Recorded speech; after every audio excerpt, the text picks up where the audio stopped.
હવે પ્રથમ શ્રેણી પછી આપણે દ્વિતીય, તૃતીય અને ચતુર્થ શ્રેણી એના સંક્રાંતિ તત્વો જેમના પરમાણુ ક્રમાંક, સંજ્ઞા, નામ, ઇલેક્ટ્રોન રચના.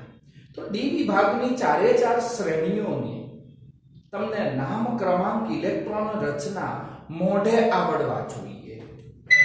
હવે ત્યાર પછી પ્રથમ પછી દ્વિતીય શ્રેણી એના સંક્રાંતિ તત્વો. દ્વિતીય શ્રેણી એટલે YCD યુટ્રિયમ થી કેડમિયમ સુધીના 10 તત્વોનો સમાવેશ, જેમાં ક્રમાંક 39 થી 48. 39 સંજ્ઞા Y યુટ્રિયમ, 40 Zr zirconium, 41 Nb નિયોબિડિયમ, 42 Mo molybdenum, 43 Tc ટેક્નેશિયમ, 44 Ru ruthenium, 45 RH रहोडियम, 46 PD palladium, 47 AG आर्जेनियम, AG એને બીજું શું કહેવાય સિલ્વર, અને 48 CD કેડમિયમ. તો આવી રીતે 39 થી 48 સુધીના 10 તત્વો થયા. હવે આ 10 તત્વો તમારે ક્રમમાં બી યાદ રાખવા પડશે. એમસીક્યુ માં તમને ઇલેક્ટ્રોન રચના પૂછી શકે અથવા આખું કોષ્ટક પણ તમને પૂછી શકે થિયરીમાં. તો આમાં સૂત્ર યાદ રાખો તમે કે Y ઝર્કોની મો ટીસી. તો અહીંયા આગળ યુટ્રિયમ એટલે શું આવે? Y.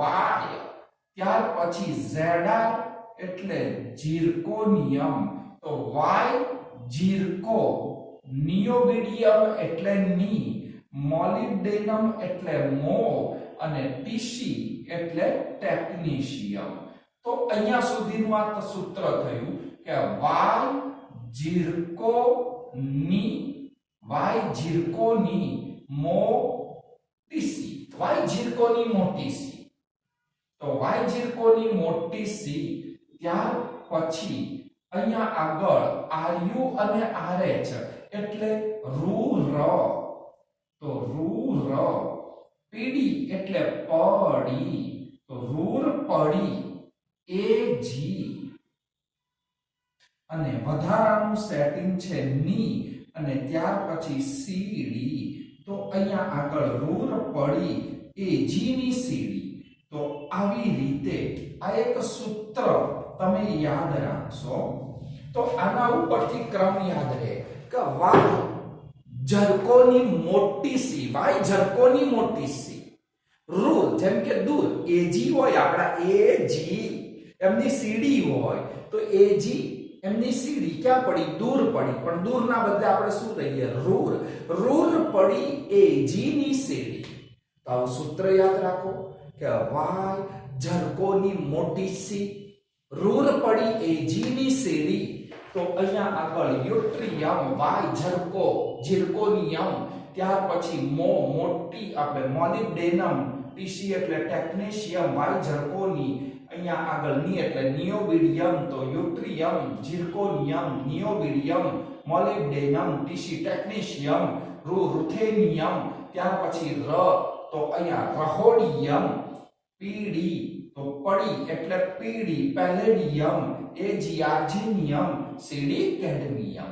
હવે આમની ઇલેક્ટ્રોન રચના પહેલા આપણે નિયમ પ્રમાણે જઈએ છીએ. નિયમ પ્રમાણે અહીંયા 39 એના કરતા ઓછા ક્રમાંક વાળું નિષ્ક્રિય તત્વ. તો પ્રથમ શ્રેણીમાં આર્ગોન. આર્ગોન પછી આમાં શું આવે? ક્રિપ્ટોન. તો આર્ગોન પછી આપણે ક્રિપ્ટોન લઈશું. હવે ક્રિપ્ટોન જેનો પરમાણુ ક્રમાંક તમને ખબર હોય કે 18 દુ 36, આર્ગોન 18 36. ક્રિપ્ટોન આર્ગોન પછી 4s, તો ક્રિપ્ટોન પછી 5s, 4s પછી 3d, તો અહીંયા 5s પછી 4d. તો આ ક્રિપ્ટોનનો પરમાણુ ક્રમાંક 36, 39 કરવા છે તો 36 ને 2 38 ને 1 39. જેમ અહીંયા પેલામાં હતું કે આર્ગોન 4s2 3d1 તો ક્રિપ્ટોન 5s2 4d1. નિયમ પ્રમાણે જઈએ તો d માં એક એક ઇલેક્ટ્રોન તમારો વધતો જશે. તો અહીંયા આગળ પહેલા આપણે એ જ રીતે જઈએ તો અહીંયા જશે krypton 5s2 4d2, krypton 5s2 4d3, krypton 5s2 4d4, krypton 5s2 4d5, krypton 5s2 અને 4d6. એવી રીતે krypton 5s2 4d7, krypton 5s2 4d8. ત્યાર પછી ક્રિપ્ટોન 5s2 4d9 અને છેલ્લે ક્રિપ્ટોન 5s2 4d10. તો નિયમ પ્રમાણે તો ગયા કે ક્રિપ્ટોન પછી 5s પૂરેપૂરી ભરાઈ જાય અને પછી ક્રમશઃ ડી કક્ષકમાં એક એક ઇલેક્ટ્રોન વધતો જાય. હવે પ્રથમ શ્રેણીમાં તો બે જ અપવાદ હતા, ક્રોમિયમ અને કોપર. આ બે પ્રથમ શ્રેણીના અપવાદ હતા. અહીંયા અપવાદ થોડા વધુ છે અને અપવાદ વધુ એટલે ડી કક્ષકના કેટલાક ઇલેક્ટ્રોન 5s કક્ષકમાં જતા રહે છે. તો હવે આમાં અપવાદ માટે તમારે ડી કક્ષકમાંથી 5s માં જાય તો 5s માં ઇલેક્ટ્રોન કેટલા છે? સોરી, ડી માં 5s ના ડી માં. કેમ તો કે જેમ 4s અને 3d વચ્ચે શક્તિનો તફાવત ઓછો એમ 5s અને 4d વચ્ચે પણ શક્તિનો તફાવત ઓછો. મેં ભૂલ કરી બોલવામાં કે 4d માંથી 5s નહીં, 5s માંથી 4d માં. જેમ કે 4s માંથી આપણે 3d માં ભર્યા ક્રિપ્ટોન અને કોપર, સોરી ક્રોમિયમ અને કોપરમાં. એવી રીતે અહીંયા 5s માંથી 4d માં આવશે.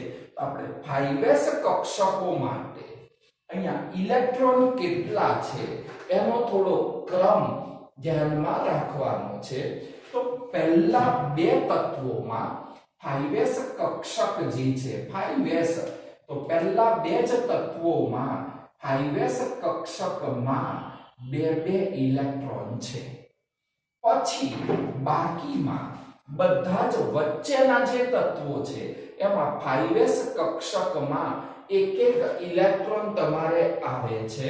તો છેલ્લા ત્રણ તત્વોમાં શું થશે? 0 1 2. બાકીના બધા જ વચ્ચેના તત્વો છે તેમાં 5s કક્ષકમાં એક એક ઇલેક્ટ્રોન રહેશે. તો આ યાદ રાખવાનું છે તમારે. તો યાદ રાખવાની આ એક મેથડ થઈ છે. તો 5s કક્ષક એના ઇલેક્ટ્રોન તમારે યાદ રાખવાના છે કે 5s આ જે કક્ષક છે એમાં ઇલેક્ટ્રોન કેટલા? તો કે 2 પછી 1 2 3 4 5 વખત 1 1 1 કરવાનું અને છેલ્લા ત્રણમાં 0 1 2. પહેલા બેમાં 2 પછી 5 વખત 1 2 1 1 1 1 1 એટલે કે 2 5 વખત 1 અને છેલ્લે 0 1 2. તો બાકીના ઇલેક્ટ્રોન ક્યાં જશે? 5s માંથી 4d માં જશે. તો હવે તમે આ ધ્યાન રાખશો કે અહીંયા આગળ તો આ બંનેમાં બે બે કોઈ ચેન્જ નહીં, પણ આમાં એક રાખશો એટલે એનો એક ઇલેક્ટ્રોન ક્યાં ગયો? d માં. અહીંયા પણ એક રાખશો એટલે ગયો એક d માં. આ બધામાં એક એક ઇલેક્ટ્રોન રાખો એટલે આગળનો ઇલેક્ટ્રોન જે છે એ ડી કક્ષકમાં અહીંયા આગળ જતો રહેશે. એટલે આ બધા પાંચે પાંચમાં એક એક ઇલેક્ટ્રોન થયો. અહીંયા પેલેડિયમમાં બંને ઇલેક્ટ્રોન તમારા ડી કક્ષકમાં જતા રહેશે. ત્યાર પછી અહીંયા આગળ એક ઇલેક્ટ્રોન પાછો ડી કક્ષકમાં જતો રહેશે અને છેલ્લામાં તો યથાવત છે. તો આ વસ્તુ તમે યાદ રાખશો કે 2 2 5 વખત 1 1 છેલ્લે 0 1 2 આ 5s કક્ષકો માટેનો ઇલેક્ટ્રોન ભરવાનો શક્તિનો ક્રમ થઈ શક્યો છે. હવે આના ઉપરથી તમે શું કહી શકો તો કે યુટ્રિયમ જેનો ક્રમાંક છે 39 થી અહીંયા સુધી શું છે 45 અહીંયા આગળ RH રહોડિયમ 45 તો યુટ્રિયમ થી રહોડિયમ 39 થી 45 સુધીના જે તત્વો છે એ તત્વોમાં તો ડી કક્ષક અપૂર્ણ છે. અને ડી કક્ષક અપૂર્ણ એટલે બધા જ સંક્રાંતિ ધાતુ તત્વો છે જ. એટલે ડી કક્ષક અપૂર્ણ સંક્રાંતિ ધાતુ તત્વો. પણ છેલ્લા 3 તત્વો છે તો એમાં છેલ્લા 3 તત્વો છે એ 3 તત્વો જેમાં પેલેડિયમ, આર્જેનિયમ અને કેડમિયમમાં ધાતુ પરમાણુ જે છે એ ધાતુ પરમાણુની ઇલેક્ટ્રોન રચનામાં ડી કક્ષક જે છે એ ડી કક્ષક સંપૂર્ણ ભરાયેલી છે. હવે ડી કક્ષક 10 ઇલેક્ટ્રોન થી સંપૂર્ણ ભરાય તો સંક્રાંતિ ધાતુ તત્વો ના કહી શકાય. એટલે ધાતુ પરમાણુની ઇલેક્ટ્રોન રચનામાં ડી કક્ષક સંપૂર્ણ ભરાયેલી, પરંતુ તેમની +2 ઓક્સિડેશન અવસ્થા તમે જુઓ તો બધાની ઓક્સિડેશન અવસ્થા +2 હોય છે. તો +2 ઓક્સિડેશન અવસ્થામાં તમે જુઓ તો Pd +2 Ag+1 પણ હોય, Ag+2 પણ હોય. તો Pd +2 Ag+2 એમાં ડી કક્ષક અપૂર્ણ ભરાયેલી માટે તે બંને છે એ બંનેને સંક્રાંતિ ધાતુ છે એ સંક્રાંતિ ધાતુ કહેવાય છે. એટલે એ બંને તો સંક્રાંતિ ધાતુ થશે. ઇલેક્ટ્રોન રચના આપણે લખીએ તો અહીંયા આગળ થવાનું છે કે આ બંનેમાં તમે જોવા જશો તો જેમ કે Pd +2 ઇલેક્ટ્રોન રચના એની લખું તો લખાશે ક્રિપ્ટોન. Pd +2 માં 2 ઇલેક્ટ્રોન ગયા, બંને ઇલેક્ટ્રોન સામાંથી જશે 4d માંથી. તો 4d 8d કક્ષક અપૂર્ણ. એ જ રીતે Ag+2 એમાં પણ એ જ રીતે ઇલેક્ટ્રોન એક 5s માંથી ગયો તો બીજો 4d માંથી જાય છે, માટે એમાં પણ ડી કક્ષક અપૂર્ણ છે. એટલે આ બંને તો સંક્રાંતિ ધાતુઓ તરીકે તમે ઓળખી શકો. પણ છેલ્લું તત્વ છે કેડમિયમ Cd+2.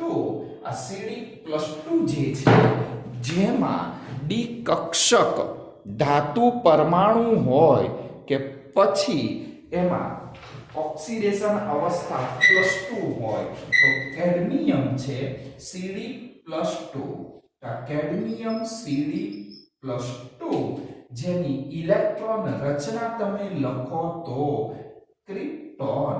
Cd+2 5s ના બંને ઇલેક્ટ્રોન ગયા, પણ 4d માં 10 ઇલેક્ટ્રોન પૂરેપૂરા ભરાયેલા છે. માટે અહીંયા સંક્રાંતિ ધાતુઓની વ્યાખ્યા અનુસાર ધાતુ પરમાણુ કે તેની કોઈ પણ ઓક્સિડેશન અવસ્થામાં ડી કક્ષક અપૂર્ણ હોય તો એને સંક્રાંતિ ધાતુ કહેવાય. આ બેમાં તો ધાતુ પરમાણુમાં ડી ભરેલી પણ એની ઓક્સિડેશન અવસ્થા +2 એમાં ડી અપૂર્ણ, માટે pd+2 ag+2 માં d અપૂર્ણ હોવાથી એ બંનેને દ્વિતીય શ્રેણીના સંક્રાંતિ તત્વો કહી શકાય, પરંતુ કેડમિયમ ધાતુમાં d ભરેલી +2 ઓક્સિડેશન અવસ્થામાં d ભરેલી માટે કેડમિયમને દ્વિતીય શ્રેણીનું સંક્રાંતિ તત્વ કહેવાતું નથી. તો આપણે કહી શકીએ કે જ્યારે કેડમિયમમાં ધાતુ પરમાણુ કે આયન જે છે એ પરમાણુ કે આયન એ બંનેમાં ડી કક્ષક સંપૂર્ણ ભરાયેલી છે અને ડી કક્ષક સંપૂર્ણ ભરાયેલી હોવાથી તેને દ્વિતીય શ્રેણીનું સંક્રાંતિ તત્વ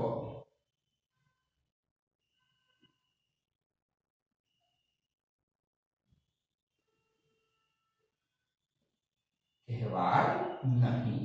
એટલે અહીંયા આગળ દ્વિતીય શ્રેણીમાં કેડમિયમ એને સંક્રાંતિ ધાતુ તમે ગણી શકતા નથી. તો આટલું ધ્યાનમાં રાખજો કે દ્વિતીય શ્રેણીમાં કેડમિયમને સંક્રાંતિ ધાતુ કહી શકાય નહીં.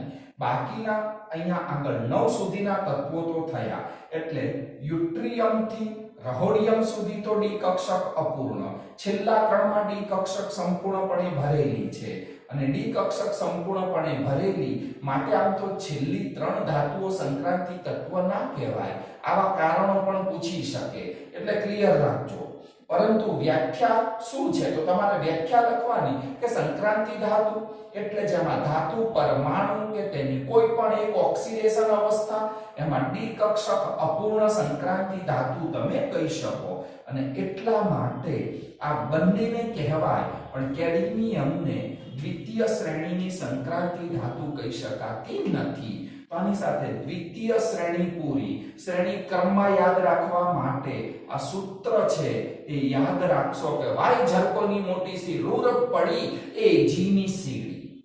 હવે ત્યાર પછી અને ઇલેક્ટ્રોન રચનામાં પહેલા બેમાં તૂટ, પછીના પાંચમાં 1 અને છેલ્લામાં 0 1 2 આ યાદ રાખવાનું છે તમારે.